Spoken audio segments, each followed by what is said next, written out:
Hello, hello. I'm Loni Lewis, and I am your sustainability expert this month and also the owner of Bar Black in Savannah, Georgia. And welcome back for our final class of the Earth Month programming here at Portland Cocktail Week Distance Learning. Today, we have some very special guests with us. As you can see, they're all in different places, and we're going to be doing kind of like an interview style. I'm really excited to introduce to you guys Waluco Maheia. He is the GM of Copal Tree Lodge, brand and environmental advocate, and then also Lester Murralles, farm manager, and Eligio Rivas Fromherz, master distiller.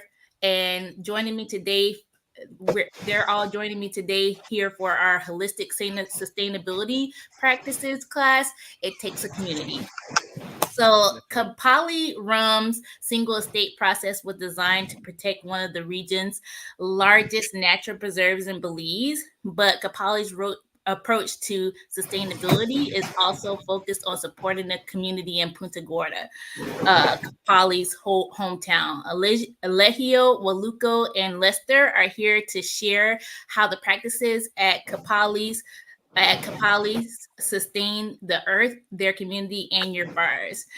You will also take away best practices for spirits production, gardening, and community building while also connecting these practices to your work behind the bar. So, we also, at the end of this class, will have a very, very special surprise for you. So, you don't want to miss it. So, please listen to the end of the class, especially if you're hoping to, add another stamp to your passport this year. It's very exciting. But before we kick things off, we have to do those 4 things. And the 4 things are like us on Facebook, then also subscribe to our channel on YouTube, follow us on Instagram, and then also please comment and like below, just so that we can have questions for our very esteemed guest here today. And yeah, I actually had never heard of Copalli before this class, like preparing for this class, and they sent me the bottles of Copalli, and it is absolutely mind-blowing. It's so delicious. I actually, with the companion guide for this month, you'll see a cocktail using the cacao, and it's delicious as well. Yeah, actually the taste of it is not the biggest thing, like it's amazing, but they are also doing fantastic things for the environment and the community around it. So yeah, let's get into that. Some points that you guys should take away from this class. Copalli is a single estate rum. All the sugar cane is grown on site, and then they also use sustainability practices and no pesticides, which is amazing. I love that in itself, and you can taste it through the rum. The rum itself exists in an effort to provide good-paying jobs to the people in Punta Gorda, in an effort to protect and manage the largest reserve in southern Belize in a collaboration with Tide and Flora and Fauna International. When people have good jobs, thanks to products like Copalli, they do not deforest and harm the environment. Copal Tree Lodge works in conjunction with organizations like Tide, which is the Toledo Institute for Development and Environment. And you can look that up you just type that into Google, and they are doing some amazing things. It's a group dedicated to preserving Belize's incredible natural resources. So today we're actually going to start our interviews with Waluco, who is the GM of Copal Lodge. Copal Lodge. I'm sorry, I'm saying a lot of things at once. And he's all good. He's deeply tied to Tide. And we're just going to start off with a couple of questions, but we want you to tell us about yourself first, okay? All right. Hello, blessed day, everyone. Thank you for the opportunity to have this conversation with you all. My name is Waluco Maheia. I'm currently the general manager of Copal Tree Lodge. I actually grew up only about 10 minutes from where I'm sitting right now. So I grew up in the neighboring village of where Copal Tree Distillery and Copal Tree Farms and Copal Tree Lodge resides today. I was a little bit on my educational background. I'm very fortunate that I was able to get my bachelor's in environmental policy at the Loyola University in Chicago between 2014 and 2018. And then in May of 2018, I returned back to my hometown of Punta Gorda in the village of Cat Landing, and shortly after became a part of the Copal family. All right. Okay. That's excellent. So we'll get into the questions. Let's talk about the Copal Tree Lodge and the preservation efforts you've taken on. Definitely. Yeah. So as you could tell, where I am, we are right here in the heart of the rainforest. Copal Tree Lodge offers a luxury eco experience. Some of the preservation efforts we do include some of our farming techniques.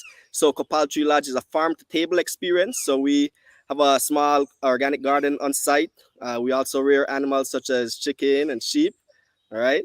So some of the practices we have there are sustainable practices. For example, like you mentioned earlier, not using any chemical based fertilizers or pesticides. We implement practices such as composting, making use of that waste, turning it into nutrient rich fertilizer. When you look at our property, everything is like one cycle as well. So we rear chickens and sheep. The manure from the chickens and the sheep, along with the compost material, those are the natural fertilizers that we use in the growing process of our crops in the garden. And along with doing things like crop rotation along with that. In addition, we also work hands in hands with local NGOs like TIDE, the Toledo Institute for Development and Environment, to protect what we have around here, the natural and pristine untouched rainforest, right? Ensuring that this area is protected and preserved actually has a direct impact on the Rio Grande watershed, which passes just a few hundred yards from where I'm sitting, and it's the largest watershed of southern Belize. So ensuring that the rainforest is intact and water quality within the largest watershed of southern Belize, the Rio Grande River watershed, is protected and clean also has a direct impact on the marine biodiversity you find just 9 miles upstream in the Caribbean Sea. Oh, nice. I love that. All right. So then also can you tell us how does the lodge and the rum ensure the safety of the land and the people in Punta Gorda? How does the lodge and Copal Tree Distillery ensure the safety? I would say, for one, we actually believe that to achieve sustainability, you must create economic opportunity. The truth is, a lot of the deforestation or overfishing that happens, this is a way of people life. It's a means of putting food on the table. So it's almost unfair to say we want to achieve sustainability, so just don't go and log or stop fishing the rivers or overfishing the rivers when it is a means to put food on the table for some people. So you almost have to give and take, right? Right. And one way to achieve sustainability is to create economic opportunity. So between the lodge, the distillery, and the farm, we're actually the largest private employer of southern Belize, employing a full-time staff of about 150 to 160 local employees. And in the production season, those numbers might grow as far as 180 to 190 local employees. So that is a big part of preserving what we have around here. I would also like to add that community presence is big. So we have several philanthropy initiatives that we do. For example, every month we collect $5 per guest night that a guest stays with us at the lodge, and that goes out into a philanthropy fund that we distribute within the communities every month. So community-based organizations or grassroots organizations, education and sports. For example, we help a lot of the grade school or what we call primary school here in the district with classroom renovations and upliftment to the school. I mean, like some of the primary schools, even the one that I went to over 15, 20 years ago, sometimes the classrooms are the same way that when I was going to school. So, being able to assist and help out with education, that's one of the philanthropy initiatives we do. We also help out with youth sports. Every month, there's another youth soccer team or football team, like we say here, that gets support from the broader Copal family as well. That's great. I love that. I love that. Giving back to the community. As a Belizean and Punta Gordian, How important is it to you that Copalli rum helps to keep your lands pristine? Very, very important. The driving industry in Belize right now is tourism, and as you could tell with my background and where I am, I'm very prideful of where I am. But a lot of visitors to Belize come to enjoy the natural resources, the pristineness of what Belize has to offer, right? So it is important that we protect this. Belize is blessed that we can offer um, marine and terrestrial adventures and experiences, right? The biodiversity here is almost unmatched, so protecting this is very important because it creates livelihood for our people. Excellent. Well, thank you, Waluco. We're going to move on to Lester, but thank you for everything that you shared. Cheers. Thank you, Lani. Thanks, You're everyone. welcome. Lester, hi. How are you? Hi, good morning or good afternoon, wherever you are. Yeah, I am it's doing fine. I'm doing great. good. Thanks. Good, excellent. All right, so we're gonna get right into it. Lester Murralles, I'm saying it right. Yes, yes. All right, it's a general manager at Tree Farm, and the goal for this portion, we're gonna just like cover the farming practices and specifically the process of growing and harvesting cane sustainably. So tell us a little bit more about you, Lester. Well, myself, I am from the Midwest here in Belize, the western part of the country. I went to Belize College of Agriculture.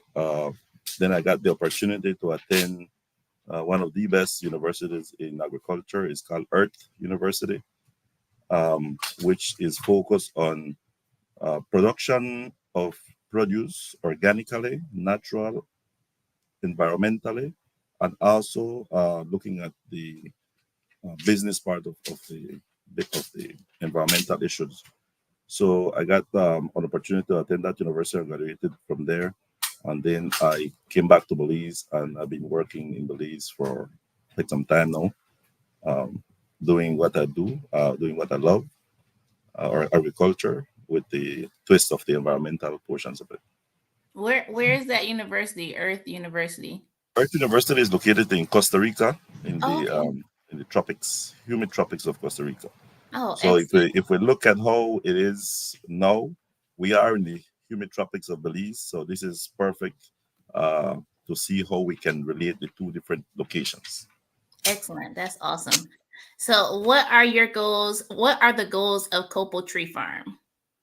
Well, the goals of the farm is to produce and provide the best organic produce to our customers. Our customers are the lodge and the distillery. We are integrated a company that we produce everything that is required to produce the rum and everything that requested from the lodge as well. Excellent. How do you protect the land and the people who work on these farms? Well, let's start with the land. The land we do several things. Some of conservational practices, some are regenerative practices. So that's how we do several things to protect the land. The land is the most valuable resource.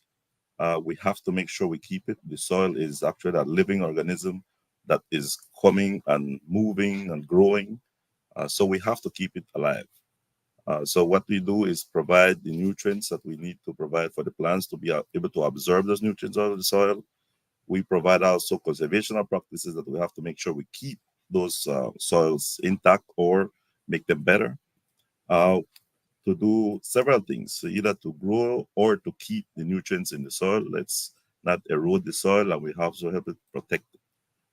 If you keep the soil protected, then it has less chances of being washed away. You have less chances of being eroded by wind or by other means. So we try to do everything that is right for the environment and for the soils. Excellent. And now for the people that we work with, we try to be, as Waluko was explaining, very social. So our partners, not only employees but partners with the communities, we try to work along with them. We try to get our task force from the communities, neighboring communities, to make sure they buy into the process. Once if they are committed, we are committed, then it's a better relationship between the workers and the farm process. Amazing. That's great. I love to hear that. All right. So next question. Tell us about the sugar cane. What kind of cane are you growing? Well, we got two different varieties or species of sugarcane. How it started in the around 1850, around 1818, there were some varieties of sugarcane imported into Belize, and they have been growing for many years, many generations. Now it's called the noble cane, and it's the noble red cane and the noble black cane. Okay. So when Copal Tree started looking for the perfect sugarcane, we started to looking at those varieties, because if there are heirloom varieties growing around here for so many years, then we know that those varieties are going to be successful in the growing and the propagation practices. And we looked at the taste of the cane, we looked at the characteristics of the cane, how they will be able to grow, how they'll be able to produce, and the type of juice that they have. So looking at those things, the flavor, the characteristics, the bricks content of that, that makes it very, very good variety to have and to grow here in the southern part of Belize. Some of the challenges that we have with those varieties, for example, is that there were limited amounts that we could get. So we had to go all over in the area to be able to get small quantities here or small quantities there, to be able to have a large amount so that we can have it as seed. We created our seed bank, and then we started to propagating the areas, and that's how we have now. We have a little bit over 200 acres of sugarcane that is growing. Um, about 30% or a little less than 30% of that is black cane, and the balance is red cane. That's what Gotcha. we have. That's cool. I never knew there's, different varieties of sugar cane. Oh, there are hundreds of them. There are different colors, different characteristics, and I mean, there's so much that you can look at sugarcane varieties or species, and ooh, the taste is different as well. You're like, I could talk all day on just sugar Oh cane. yes, yes, definitely. We got I work a little bit before that with the University of Florida. I was there for a couple of years, and one of my responsibilities there was sugarcane production. And while I was there, we had 28 different varieties of sugarcane, Oh wow. and only one of them looks like similar to what we have here in Belize. But it's very amazing. The amount of sugarcane that they have is different. Ours here in Belize, I think, has a better quality than they do. Oh, nice. Excellent. We do have a question from Instagram. Yeah. What conservation practices do you feel are most important in your day-to-day operations? From Conservation practices. Well, one of the things we do is we conserve. We try to conserve the soil, most of it. So we do minimum tillage as much as possible. We do soil protecting, so we do mulching in a way. We do green manure. So there are several things that we incorporate because we are organically certified, and the organic rules and regulations keep changing. Nowadays, we have to have a ground cover most of the time. If we have a plant that is growing for more than 8 months for the year, we have to make sure we have a ground cover. So one of the things that we're doing, we're incorporating legumes in between the plants and between the rows. We have beans, we have peanuts, we have different things that we grow. Once they reach a certain height, then we cut them and we incorporate them back into the soil to keep the soil alive and keep the microorganisms in the soil, and then that will give us a better result. So that's how we are doing some of those things. Other things that we do, we try to keep the forests around the areas, the water flowing in the areas as well where we have creeks and other areas. We don't touch those things.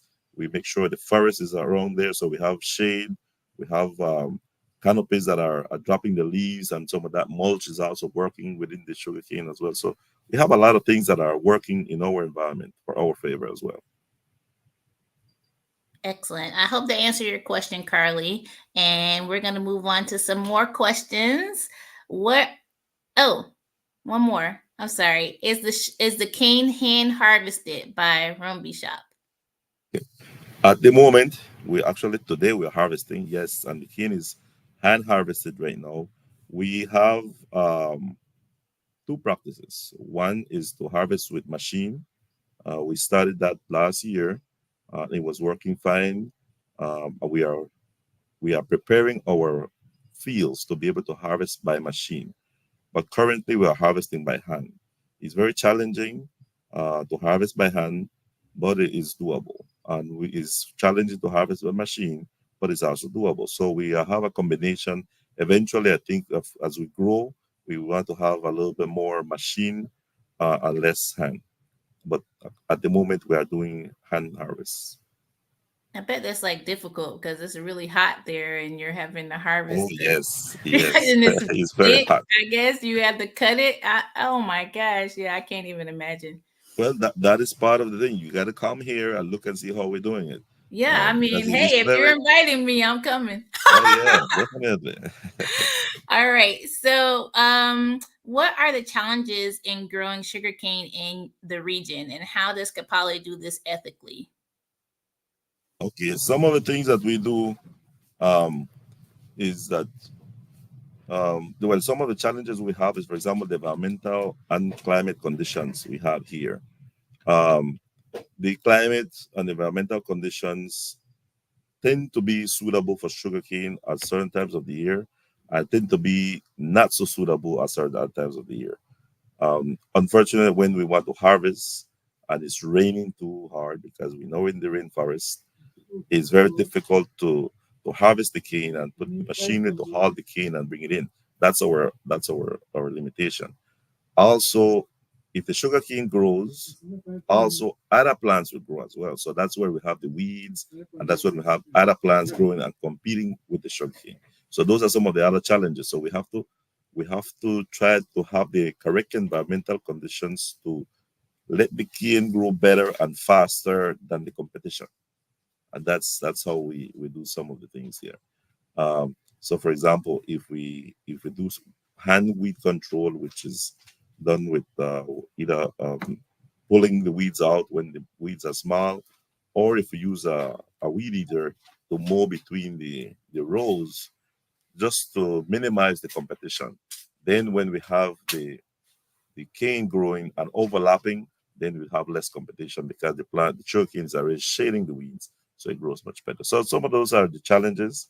Um, Also, because we are in the southern part of Belize, is a little bit more challenging because we're not close to the other industries. So if we have a machinery broke down, it would take us a day or two to get the parts. So it's a little complicated, a little challenging, but we work through it. Um, the the other industries, we have very good partners that we normally would pick up the phone and call and say, we need this help. Can you ship this out? Bring it in. We get it within 1 or 2 days, and we are back in business. Oh, So nice. we're going.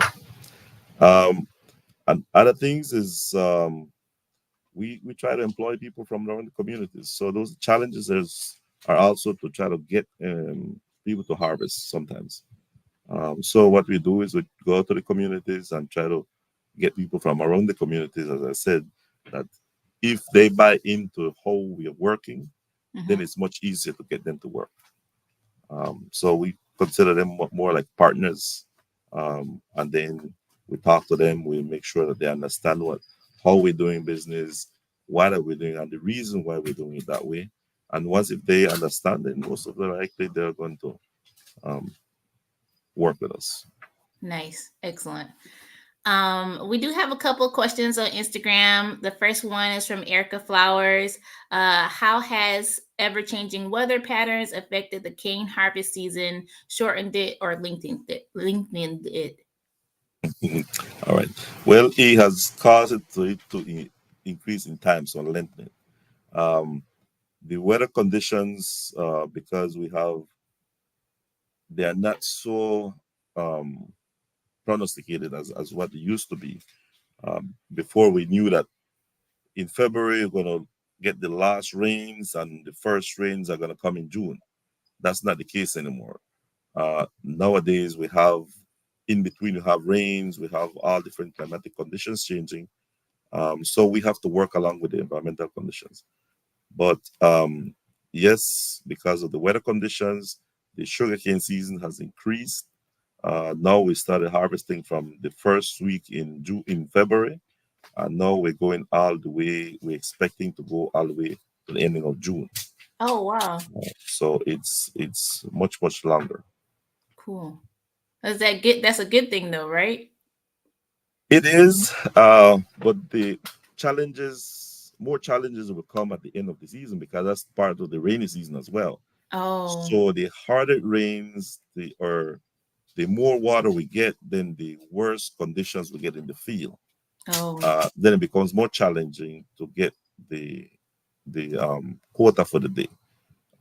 If we have a request for example, 50 tons of cane, then it's more challenging to be able to deliver that within the day. there's another question. Could you perhaps talk about how the terroir influences harvesting? Well, if the soil conditions are right, then the terrain is going to be in perfect condition, as we have prepared the soils and we have prepared the fields to be able to go through those fields with the machinery that we have. However, when we have rains or when we have adverse conditions, then we come into challenges. And also because the equipment, we need to haul the cane from distances that sometimes are a little bit more, a little less, depending on the site that we're harvesting on a daily basis. So the terrain conditions do affect the harvesting and also affect the labor or the conditions for the guys to be able to harvest the cane. Because if they're in a hilly area, for example, machinery will not be able to go in there to pull the cane out. So we have to make sure that we plant in level areas. We have to make sure that the tractors that go into those areas to harvest have four-wheel drive, for example. The trailers we have to load by hand and then move it out of the field. So it becomes a little more challenging, but we work through those things and we try to make sure that we prepare the soils or prepare the areas properly so that we don't have those challenges at the end. So we try to foresee some of those issues. We prepare drains to remove the water out of the field.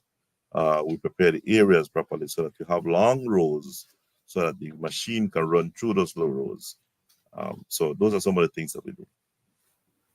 Good answer. Thank you. We're going to skip to the last question, which is tell us about the process for growing and harvesting cacao, which cacao rum is. Oh, it's so good, you guys. If you haven't had it, you need to get it. Like I'm literally drinking my little alkaline coffee with a little bit of the cacao in it right now. So it's tasty. Okay, I have a small sample here of Oh, one pod of cacao. Cacao is a small shrub or a small tree that grows under shade. Well, they require some shade when they're in the younger age, on the younger stages, sorry. But as soon as they get into a little bit older, into the production practices or the production stages, then they require less shade. They'll still require shade, but they require less shade. So the cacao, um, it grows for about 2 years just vegetatively, and then it starts to flower. The flowers are pollinated by a midge or other insects, and they form the small pods, and they're just the same shape as this pod, just that they're a little smaller, and they tend to grow long first, then they go a little bit in girth. Um, it takes about 3 months from flowering to harvesting um, of each pod. So we look at the flowering patterns, we look at the harvesting patterns, and then we look at the environmental conditions for the cacao. The cacao plant can produce for a long time, as long as you keep the tree healthy and well nourished. Then you will get cacao for a long period of time. The cacao actually requires a lot of things, not for growing, but after you harvested, the process of making the nibs is what takes a lot of steps. But just to summarize, this is one of the pods that they harvest. When you break the pod, inside you have small white beans. The white is just a coating that is the flesh on top of that. That you can either um, eat it or suck it. But to make the cacao, you have to put that, or you should put that bean into a fermentation box. That fermentation box will have all the juices and all the sugars from that flesh fermented and incorporate all those aromas into the cacao bean. From that fermentation, which is about 7 days, then it goes into the drying table. From the drying table, then you spread it out, you dry it, you remove the moisture, excess moisture. Once if it's about 5% moisture, then you take it and you make the cacao nibs. You roast it, then you make cacao nibs, and that's what we use for the rum process, which you will hear about it from the next speaker. But that's the process of the cacao, which is amazing. And then you can take the nibs, you can eat it. It has a nice flavor. Um, the cacao butter. I mean, if you have eaten the white chocolate, this cacao butter you're eating. But also, if you mix it, the cacao, you probably need to develop that taste for it. If it's 100% cacao, it's a little bit bitter, but it's a very good tasting. But that's all about the cacao. Thank you, Lester. Thank you so much for answering all the questions, and it was delighted to interview. It was a delight to interview you, and we're gonna move Thank you. on to Eligio. Eligio is going to tell us a little bit about himself, and then we're going to ask him, get into the questions so that you guys can ask your questions as well. Keep them coming. We love to see the questions in the chat. And Eligio is actually the master distiller as well. So if you have any questions about distilling, put them in the chat. All right, Okay. Eligio, tell us a little bit about yourself. Hello.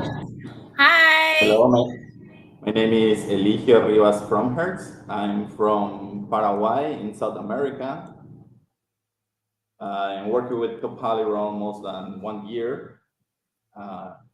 So I'm responsible for all the products and flavors that we are producing here. So how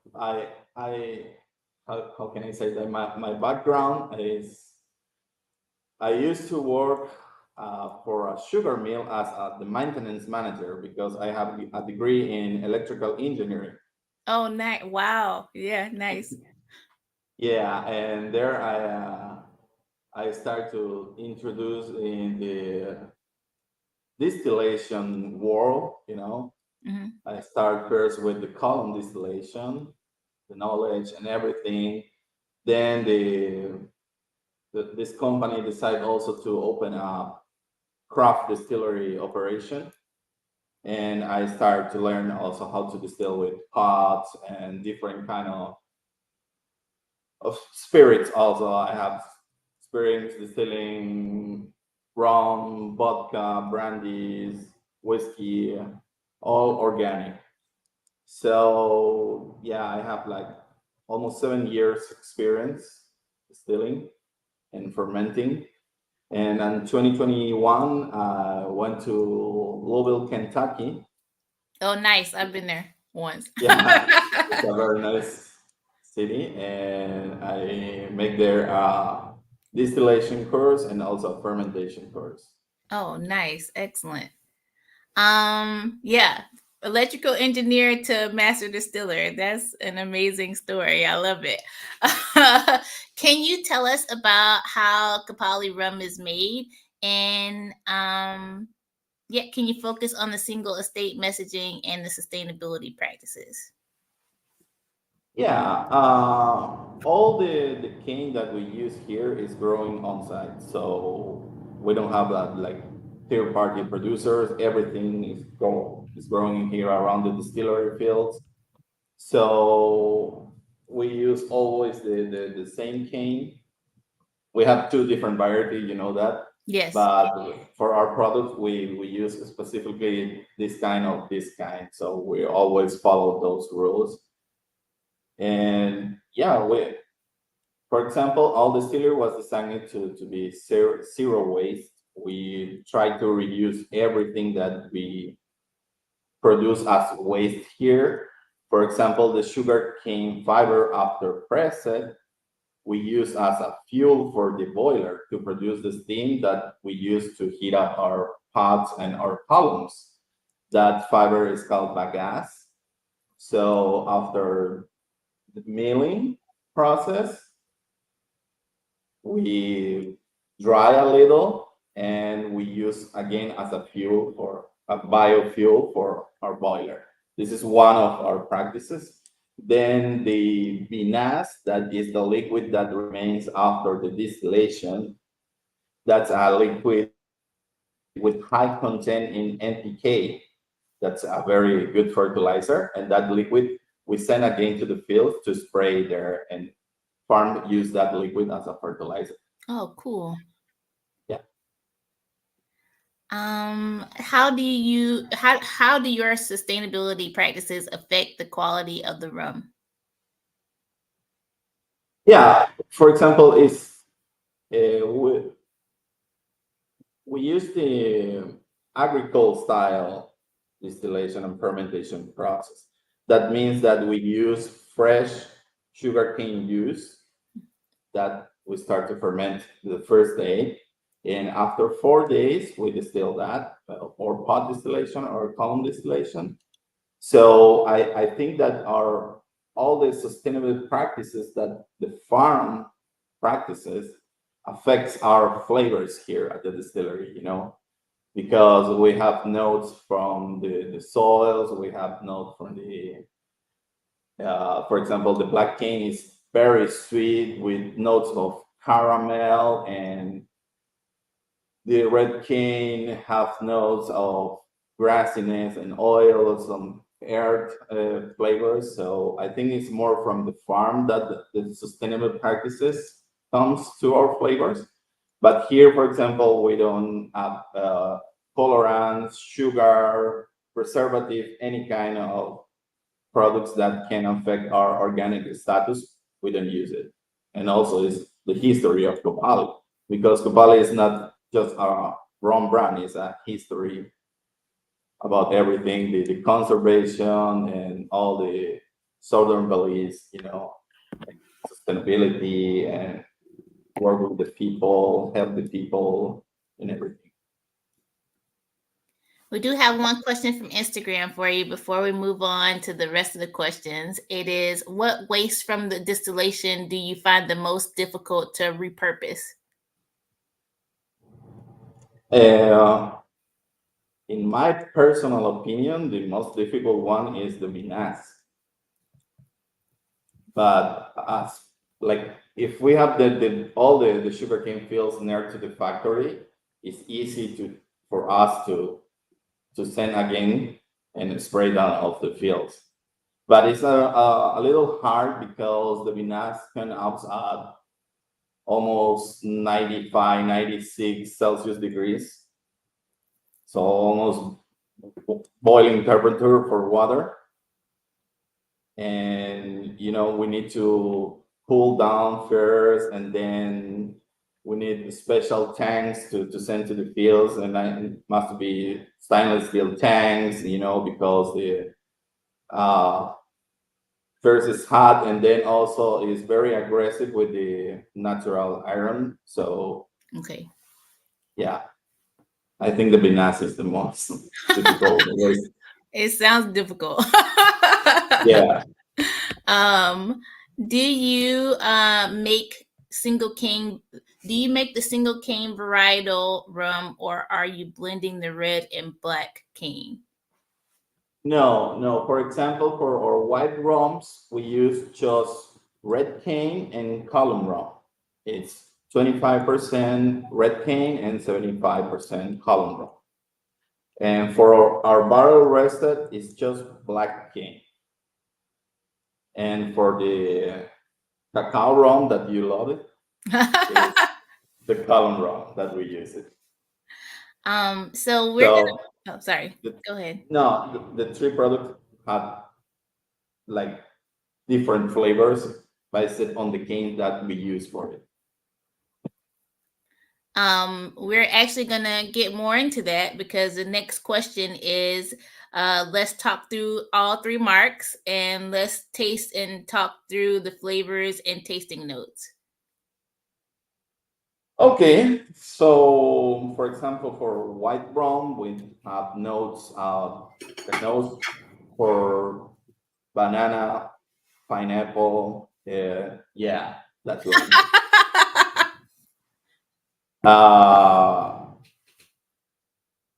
Grass, like just cutted grass, and at the palate, you have notes of pineapple again, green apple in some cases.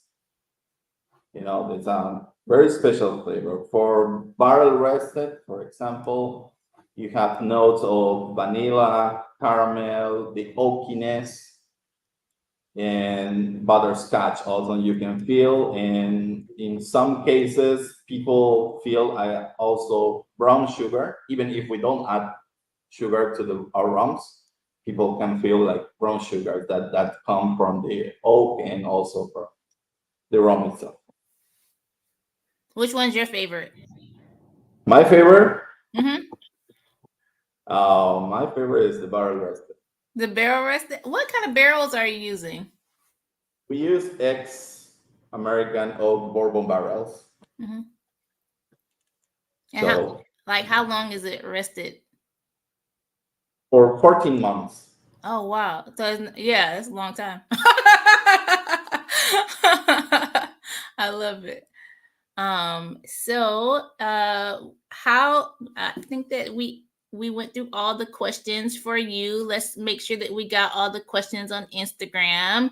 I think that we have one from Megan. The Bagas. Are you saying okay? Is she spelling this right? Venus and Bagas, or is it Bagas as in B? With B.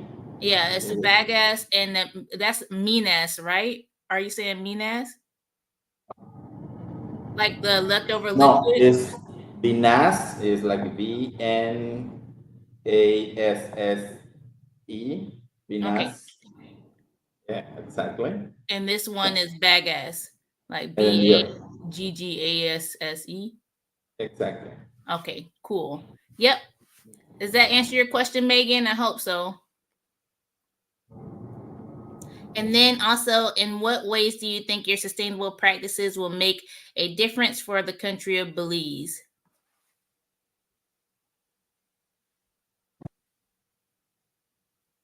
Yeah, I think that the most important part here is that we are creating a different culture with the people, you know, with all the environment relationships and all the farm workers, the distillery workers, they have in their mind like the organic procedures and everything. So I think that people also apply that in their own houses. So we are creating a different like environmental friendly and organic culture here in Southern Belize.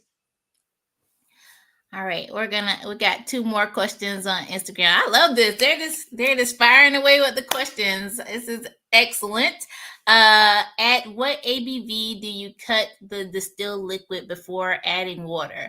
What are the ratios of pot to column still blend? So can we let the question there so I can Yeah, of course. before adding water? Well, for example, the usual ABV for pot distillation is 73%. And for column, we are handling like 96% ABV before blend.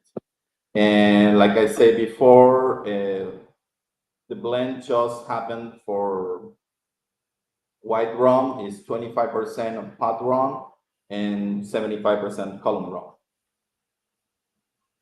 Excellent. And then the last question we have is, what barrel sizes are you using for the barrel aged rum? is 53 gallons of 200 liters. All right. Is that all the questions we have? You guys better get it in. Does the growing of, I'm sorry, there's one more. Does the growing of this different crop push you to use wild yeast, or do you use lab-made yeast? No, we are running some tests with natural and wild yeast. Yeah, it's taking longer to ferment with wild yeast. For example, our fermentation process is 4 weeks right now. We're using no MGO yeast, so it's produced by a lab, but it's inside the organic procedure, so we can use it. But regarding the wild fermentation, it takes like 1 week or 10 days to finish a fermentation with wild yeast. So I'm running some tests about it, but stay tuned. We don't know when we're gonna launch new products. Well, we will be sitting by waiting because the products that you have already are so amazing. So we are actually gonna introduce Brittany, who is gonna come on and tell us, hi, how Hi, are you? Brittany. Hello. Tell us, and it's exciting. Unfortunately, I got the gift of giving exciting news because without it, this would be a really tough act to follow. But Waluco, Lester, Eligio, they have all given us so much information about the farm, the lodge, the distillery, all of these wonderful opportunities that they have found to incorporate sustainability into every piece of the brand behind Copalli rum. And there is a chance for you to see all of this in person with your own eyes, IRL, this July. So if you go to lushlifeproductions.com/Copalli trip and you complete this quiz, one that's linked right there, before May the 14th, so closes on May the 14th, we'll be picking 15 very lucky people to go visit Eligio, Waluco, Lester, the whole team, stay at the lodge. You're going to tour the distillery. You're going to get to see the farm and ask Lester a million more questions about all of the wonderful crops he's got going out there. But that's not all. The trip has all these really wonderful cultural experiences baked in. You're going to get to have some really fun and special dinners where that'll give you a little bit of an insight into the beautiful and diverse culture in southern Belize, specifically in Punta Gorda. And there will be some fun excursions. You might find yourself snorkeling or on a sunset cruise, just staring at some tigers. Tiger caves. You might be on a sunset cruise, just staring deeply into Waluco's eyes. Who knows, right? So make sure you head to lushlifeproductions.com/Copalli trip before May 14th and fill out the quiz. And then 15 of you are going to be lucky enough to start packing your bags. So you're going to want to make sure you have an updated passport that has at least 6 months from mid-July before it expires, because them's the rules, that's the law. So 6 months from mid-July, your passport should be valid for at least that long. And then you'll find yourself asking them all sorts of questions in person and tasting that rum in person, which sounds pretty fun to me. So I tried to make that as endearing as I could. Fortunately, once again, I had very exciting information because I would never want to follow these 3 if it was just to talk about me. So at least I got the good stuff. Well, Loni, you're our fabulous host. So I'm going to get out of here and bring back up all of your wonderful guests for today so you can send us out in style. All right. Sounds good. All right. So, thank you so much, you guys. Thank you, Eligio. Thank you, Lester. Thank you, Waluco. It was so amazing to hear about Copalli rum and all that it's doing for the environment in Belize. And you guys are just so amazing at answering all the questions. And I really appreciate that. Before we go, just make sure you guys like us on Facebook again, subscribe to our channel on YouTube, and then also follow us on Instagram. And if you like this stream, you can still ask questions like DM any of us, and we would love to answer all the questions for you in the future whenever you want. We won't answer at 2 a.m. in the morning, maybe.